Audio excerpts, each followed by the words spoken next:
las etapas que más me han marcado de los que yo he visto. Empezamos con Richard Carapaz, Giro del 2018. Pues mira, es la etapa 14 del Giro 2018, en el que Carapaz no sentencia, pero sí pone la primera pica en el Giro que ha ganado. Hostia, Carapaz en Movistar, qué poco duró. Exactamente, Carapaz en Movistar, de los primeros años que estuvo Carapaz en el profesionalismo, que Sí. venía, Gana el Giro y se pira. venía del equipo Lizarte Amateur.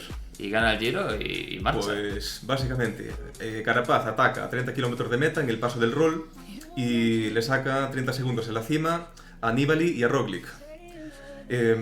Roglic era el favorito para ganar ese Giro, pero se encontró ese día con un Carapaz muy inspirado. Luego en la bajada del paso Rol, que es una bajada larga, le mantiene los 30 segundos a Nibali, que ojo, ya hay que bajar muy bien para mantenerle 30 segundos a Nibali. Y los kilómetros finales en el puerto de tercera, pues ahí le mete hasta 1 minuto 54 segundos. Como decimos antes, se hacen más diferencias en los puertos que son más tendidos después de un gran coloso que en el propio gran coloso. Sí. Y ahí se viste de rosa, sacándole solo 7 segundos a Primo Roglic. Mira, tío, tenemos la capacidad de estar hablando a la vez en la retransmisión y mientras lo hacemos, Somos Sí, señor. Un saludo, Edu. Luego me comentas qué tal en el primer día del chollo, cabrón. Bueno, pues no es cuando no gana el Giro en esta etapa porque se viste de rosa solo con 7 segundos de ventaja, pero demuestra ser el más fuerte en la montaña. Quedan 2 etapas de montaña y bueno, a partir de ahí pues Roglic peta y era un Giro que venía menos. Hostia, ¿con quién tiene muy mal rollo en este Giro, en el propio Movistar? ¿Quién era el otro de Movistar que estaba para la clasificación general y acaban con un mal rollazo de la hostia? Pues están... Puto Edu. En ese Giro estaban Mikel Landa y Nairo Quintana. Si mal no recuerdo... Pero era Mikel, ¿no? Que hay una etapa...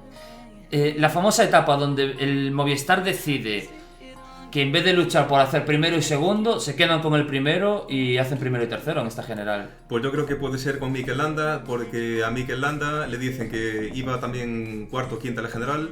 Creo que Mikel Landa quería pelear por el podio y le han dicho Movistar, mira, vamos a ganar. Vamos a atar el primer puesto de la general, que Richard lo tiene muy bien, parece ser que es el más fuerte de la montaña, y no vamos a arreglar por ello. Y finalmente sí, o sea, hace Nibali segundo a 1.54, 1.53 creo que, si mal no recuerdo es así, y Roglic hace tercero. Y Roglic en las últimas etapas de montaña pues había que venir menos y...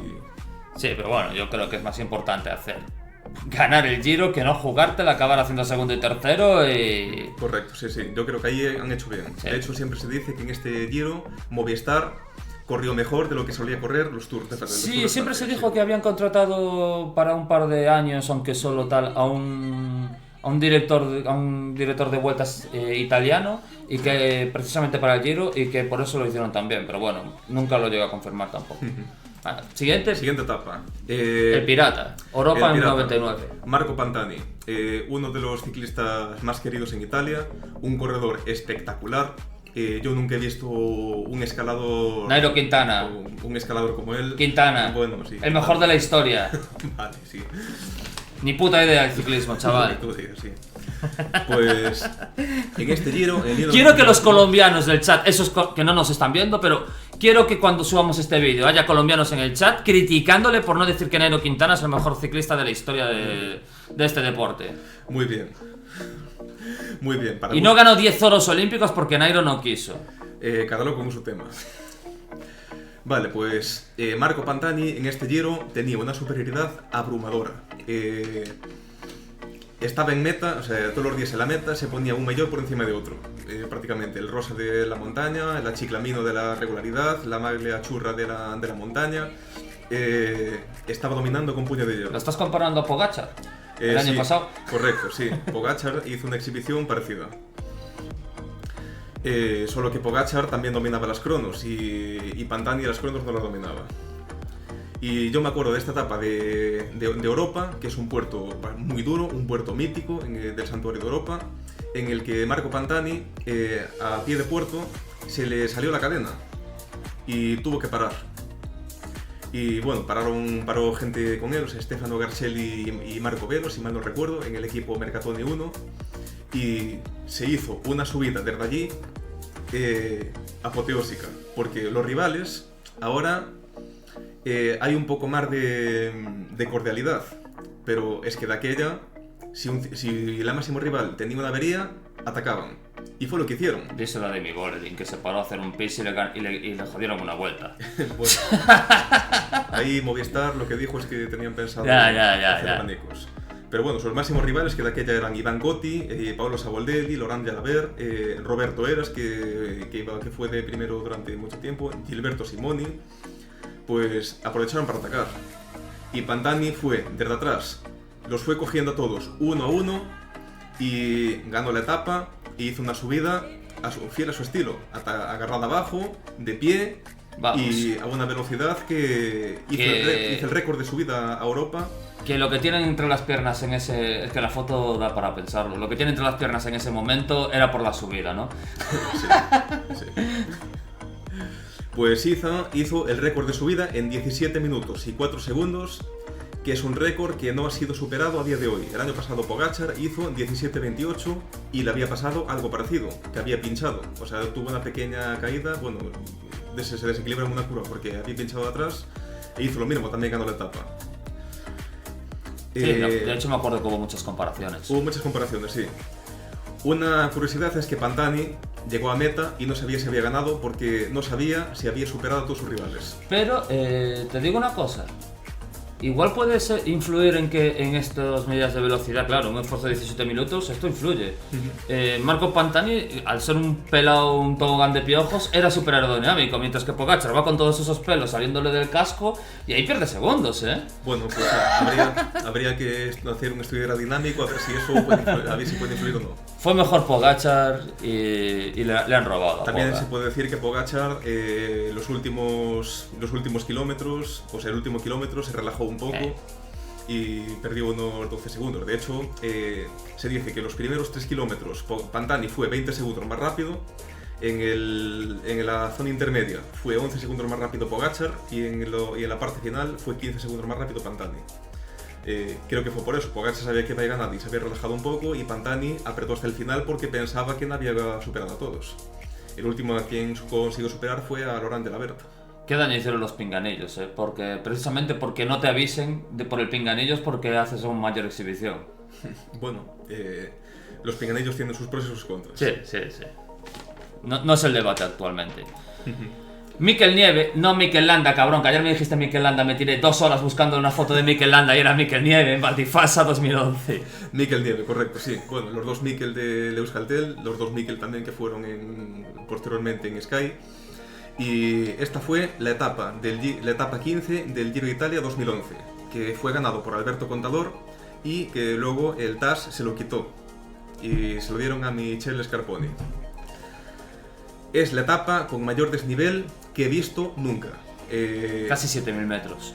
6.100, sí, 6.900. 6.000 y pico, sí. 6.980. 230 kilómetros y con puertos míticos, con Piancavallo, que son 15,5 kilómetros al 7,3% de pendiente media, el Paso Diao, que es otro puerto muy mítico, con 9,8 kilómetros al 9,5% de pendiente media, y el Paso Fedaya Marmolada, la Marmolada, que es otro puerto muy mítico del Giro de Italia.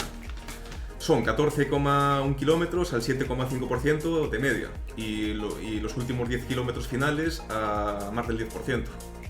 Y de postre, el Alto de Gardecha Valdifasa, que son otros 6 kilómetros a media del 10%. Una etapa dantesca. O sea, todos los corredores llegaron haciendo S's, incluso Alberto Contador, que Contador llegaba a ese giro fuertísimo, era el más fuerte con mucha diferencia. También te digo, yo soy de... Siempre hemos discutido tú y yo un poquito sobre la dureza de las etapas, ya sabes, yo soy más de un intermedio, a ti te gustaban las etapas largas y duras. Yo también trabajo haciendo resúmenes y me jode tener que hacer un resumen de una etapa más larga, eso es una realidad. Y creo que en el ciclismo actual, de lo que me ha llevado... a ver, tampoco opto por etapas de 90 kilómetros, que haya una o dos me parece bien, pero que una o a lo mejor por vuelta, pero en torno a 140, 150 me parece lo óptimo para mí. Esto sí que es pasarse. Sí, yo considero que esta etapa nos ha vuelto a hacer una etapa tan dura, tan larga y con tanto desnivel, precisamente creo que por eso, porque creo que los ciclistas llegaron fundidos. También hay que decir que esta etapa llega después de que el día anterior fuera la etapa del Foncolán, que ganó Igor Antón. Y eso que en esa etapa no se subió el Monte Crostis, porque la bajada era excesivamente peligrosa. El Foncolán es otro puerto durísimo. Sí, sí. Esta etapa fueron 7 horas, 27 minutos, el ganador, que fue Mikel Nieve. Y lo hizo a lo campeón, remontando a todo un ganador de Giro de Italia como Stefano Garcelli en la última subida. Es que ¿sabes otra cosa que opino? Que precisamente lo que le da un poco el estatus guapo a los monumentos y a las grandes clásicas es precisamente que son esas etapas de 200 y pico kilómetros, durísimas y tal. Si esto lo haces dentro de una gran vuelta, le quitas un poco también de misticismo a los monumentos. Al final, no hay un monumento que haya sido más duro que esta etapa. No, pero bueno, los monumentos no suelen ser etapas de alta montaña. Sí, bueno, Lombardía solo. Yo creo que las etapas de alta montaña deberían estar en las grandes vueltas. Sí, no, estoy de acuerdo, pero me refiero...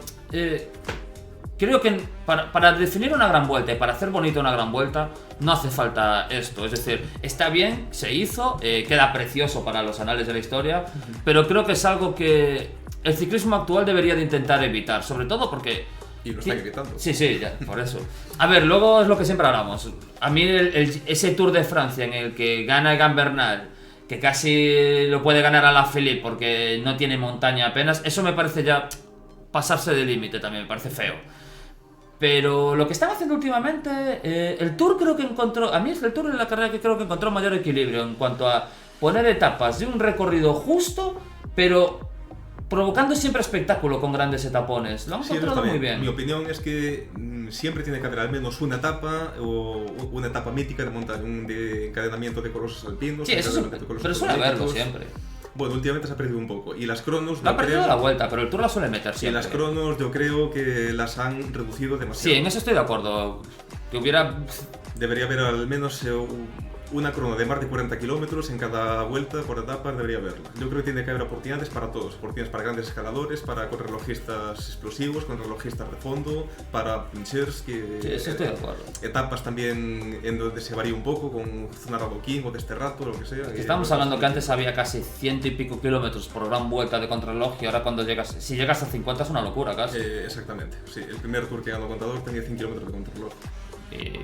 Sí, en lo de la contrarreloj estoy muy de acuerdo. Nibali en el Giro de 2016. El mejor Nibali que yo recuerdo. El mejor Nibali que yo recuerdo también, sí. Y el Squalo del Estreto. Se le dice así porque es originario de Messina, que es la ciudad de Sicilia que está pegada a la bota de Italia, claro. Era la etapa 19 del Giro de Italia. Nibali venía con tiempo perdido y ataca en el Col del Agnello y el final era en Risul. Estaba a 4 minutos de Steven Kruijswijk y se lo recorta en esa etapa. Le mete 5 minutos en meta. Es una etapa espectacular. Le deja... Bueno, a Chaves le mete 51 segundos, se queda solo 44 segundos de Esteban Chaves, que también creo que fue el mejor Giro que hizo Esteban Chaves. Y el único bueno. Y bueno, hizo unas etapas, o sea, hizo aquí 2 etapas espectaculares. Es un Giro que, como dije antes, llegó un poco corto de preparación, estaba un pelín, bueno, llegó más débil que sus rivales y la semana final la hizo apoteósica. Le ganó a Valverde y le ganó a Chaves, le ganó a Kruijswijk, le ganó, bueno, a todos sus rivales. También hay que decir que Kruijswijk en esa etapa se cae en el Col del Agnello y por eso perdió tanto tiempo. Creo que hubiera perdido un poco menos. Pero bueno, que la general tampoco lo hubiera ganado. La general no creo que lo hubiera ganado, sí. Después de esta etapa se queda 44 segundos del ganador. Y la siguiente etapa, que la etapa 20, que es la que con la que hay que enlazarla, pues ahí ataca en el Col de la Lombarda, que es los Alpes franceses. Habla. No, estaba leyendo aquí. Sí, quiere que le metan algo, no sé. Cosas de argentinos boludos. Bueno, cada uno con su tema. Sí, tío. Y ahí le mete a Chávez un minuto 40 y gana la general. Ahí se colocó Nibali primero, Chávez segundo y Valverde tercero. Creo que fue la única vez que Alejandro Valverde hizo tercero en el Giro de Italia. ¿Cuántas probabilidades crees que hay de que Guille se sentase en el dedo que tiene panza arriba Nibali en la foto? Pues por lo que está escribiendo, muchas. Unas cuantas, ¿eh? Muchas. Bueno, y ahora queda, para mí, la mejor etapa que yo he visto desde que yo veo ciclismo, vamos. Bueno, del Giro de Italia al menos, que fue cuando Froome ganó su tercera gran vuelta consecutiva y consiguió un récord que no sé si... ¿A cuánto había atacado? ¿A 80, 90? A 90 de meta, sí. Un récord que ahora mismo no sé si alguien lo ha hecho, ¿no? Alguien lo ha hecho nunca. Mira, porque... y Froome también le pone el dedo para que se siente encima a Guille. Está de moda esto, ¿eh? Está de moda, sí. Se está diciendo si sería posible ganar las 3 grandes vueltas en la misma temporada. Yo creo que Pogačar lo puede hacer, pero se lo tiene que plantear. Yo creo que lo pudo haber hecho, no sé si va a tener otra opción. También puedo estar de acuerdo con ello. Froome ganó las 3 grandes vueltas en un año natural. Es decir, ganó el Tour en 2017 y la Vuelta en 2017 y el Giro en 2018.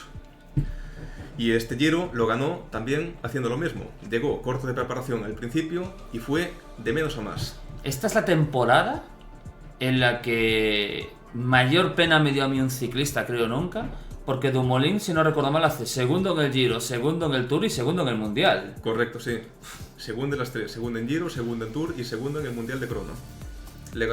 Ganándole a la vez Chris Froome, Guy Thomas y... si mal no recuerdo, creo que fue Rohan Dennis en el Mundial de Crono. Pues básicamente, Froome ataca en Finestre a 90 de meta y le saca 40 segundos arriba a Tom Dumoulin. El más fuerte de este Giro parecía que era Simon Yates, pero en esta etapa revienta de una manera que pierde más de media hora. Se dejó... Sí, bueno, dicen que tenía gripe o algo así, lo dijeron luego. Bueno, una burrada. Se había dejado creo que 15 minutos en medio metro, una locura. Pues arriba de Finestre solo saca 40 segundos, pero después de la bajada, debió hacer una bajada de las mejores de su vida, porque ya estaba a más de 2 minutos en la bajada. Y en la subida final a Sestriere ya se fue la diferencia a 3:30. También hay que decir que a Dumoulin se quedó sin equipo, lo dejaron solo y le dejaron toda la tostada a él, y no fue capaz de competir con Froome. Este Giro se pone de líder Chris Froome y ya no lo suelta hasta el final. Bueno, ya la etapa 19 ya quedaba una etapa, la etapa 20 y... que no, bueno, no me recuerdo cómo era la etapa 20, pero... bueno, sí, era otra etapa... Da igual. No lo sé. Gana el Giro. Gana el Giro en esta etapa. Y sí. Y completó eso, Tour, Vuelta y Giro en el mismo año, aunque no fuera la misma temporada. Sí, fue el ataque más espectacular de Froome y una de las mejores etapas que hemos podido ver. Sí. Y bueno, y ahora pues quería hacer un inciso de 3 etapas que fueron míticas, pero que yo no he vivido porque o bien o no había nacido o era muy pequeño. ¿Haber nacido antes? ¿Qué coño? Excusas, todos son excusas. Vale, pues una es una etapa muy mítica por un temporal de nieve que hubo en el Giro del 1988. Fue el 5 de junio del 88. En ese momento pues yo era un embrión, por así decirlo. Y era la etapa 14 y era la etapa que se subía el Gavia. En esa etapa el Giro se empeñó en hacerla, la organización del Giro se empeñó en hacerla a pesar de la climatología adversa, porque ya hubo una etapa que ya había sido suspendida por una manifestación y el organizador no quería suspender más etapas. El Gavia es un puerto que se corona a 2.700 metros de altitud casi, Y si hay... El Gavia yo creo que es el puerto más veces suspendido de la historia, porque cada vez que lo van a correr siempre se suspende. Yo no recuerdo muchas subidas haber visto yo el Gavia, precisamente. No se hacen muchas subidas precisamente por eso. La climatología siempre nieva. Lo castiga mucho. A ver, es una zona que suele haber siempre nieve, pero no tiene por qué estar nevando en plena carrera. Es zona de pistas de esquí. Vale, pues en esa etapa fue que... De hecho, el Gavia es una pista de esquí. Es una estación de esquí, sí. La gana esa etapa... Bueno, se pone de líder el norteamericano Andy Hamsten, y la etapa la gana el ciclista holandés Erik Breukink. No los conoce ni Dios a ninguno, Los más veteranos del ciclismo, sí. Iba de corona de primero el ciclista holandés Van den Velde, y tenía ilusión por ganar esa etapa. Pero claro, con ese nombre tenía que quedar en el Melde. Claro. Y una cosa que se hizo fue que Andy Hamsten, según su narración sobre esa etapa, atacó abajo del Gavia, a pesar de que tenía las piernas rojas del frío y que quería ir lo más rápido posible para entrar en calor. Y arriba del todo, del equipo 7-Eleven, que era donde corría él, a pesar de que coronó por encima de los favoritos, le estaba esperando un auxiliar del equipo donde le dio ropa seca para que se cambiara, ropa de abrigo y bebidas calientes. Y gracias a eso pudo llegar vivo al final. Al final de etapa, que creo que era en Bormio. El que coronó de primero, el holandés Van den Velde, en la bajada se quedó totalmente paralizado del frío. Tuvo que pararse en una caravana de unos espectadores. Pero es que, mira la imagen. Sí, le estaba pero que mete frío. Y dale un chubasquero, dale el puto abrigo, cabrón. El de azul es un hijo de puta, porque ve mucha foto y lo tiene empapando frío y le suda la... Exactamente. Pues se metió en una caravana, le dieron los bebidas calientes, ropa de abrigo y llegó a meta 45 minutos después. A partir de ese momento, la lucha era por llegar a meta vivo. Y según Perico Delgado, que estaba corriendo ese Giro, había gente que bajaba 10 kilómetros y luego se daba la vuelta y volvía a subir otra vez 5 para entrar en calor otra vez.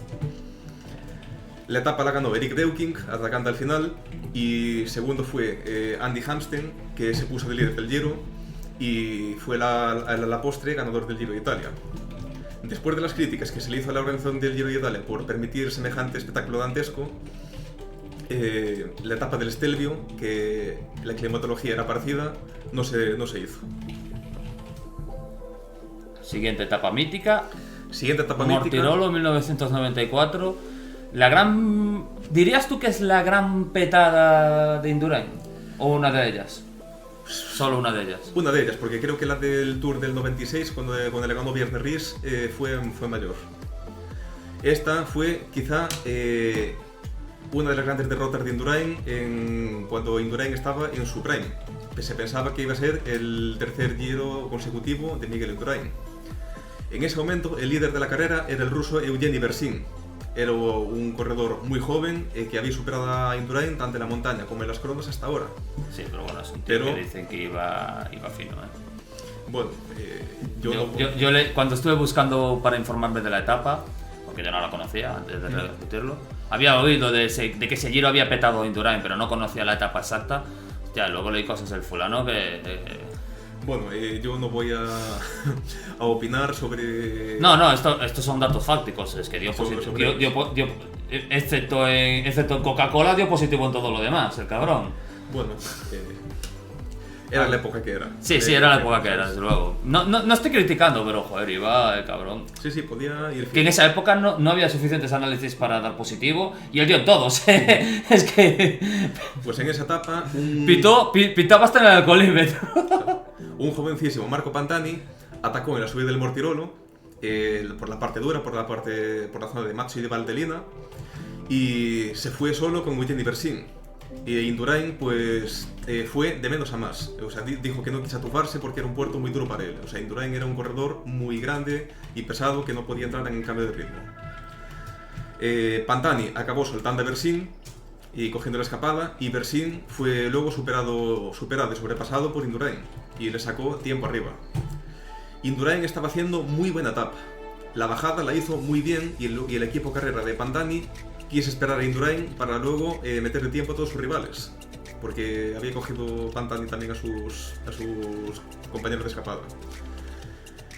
En ese momento Indurain era ya el líder virtual, porque perdía 2 minutos 25 segundos con Bersin y ya le sacaba 2 minutos y medio, casi 3 minutos, entre 2 minutos y medio y 3 minutos.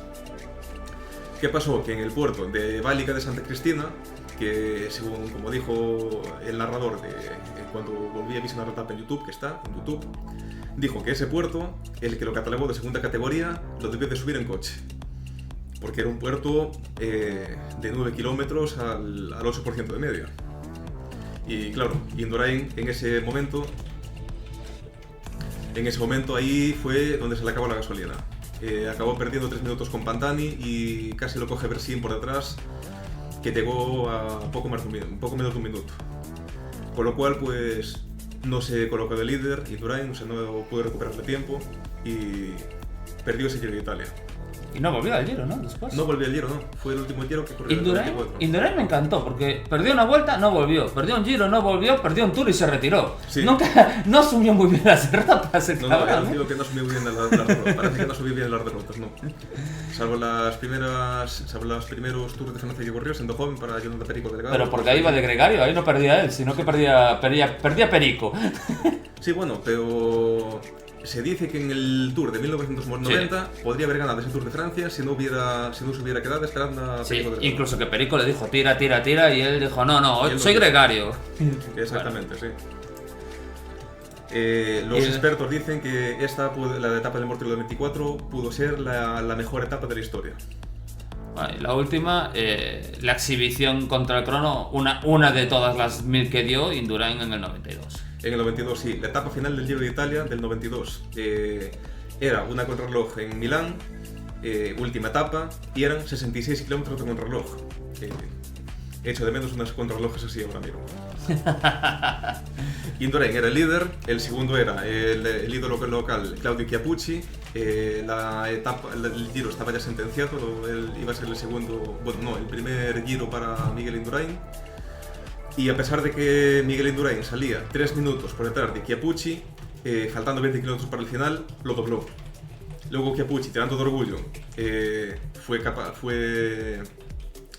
de seguir su estela, pero la etapa estaba sentenciada. No es que sea una etapa mítica del Giro, pero sí que fue un mazazo importante doblar al ídolo local italiano en Italia, en el Giro de Italia. Y fue, bueno, y también significaba la primera vez que un español ganaba el Giro de Italia. Correcto. Luego también tiene... Bueno, el cabrón es que contrarreloj era demasiado. Era muy bueno contrarreloj, sí. Peor que Cancellara, pero era muy bueno. Tenía físico para ello también. Sí, no, las perlas que tiene el cabrón. Y él era un... Aunque, bueno, me mola mucho la bici y todo, pero eso hoy en día no te lo permite competir con eso, ¿no?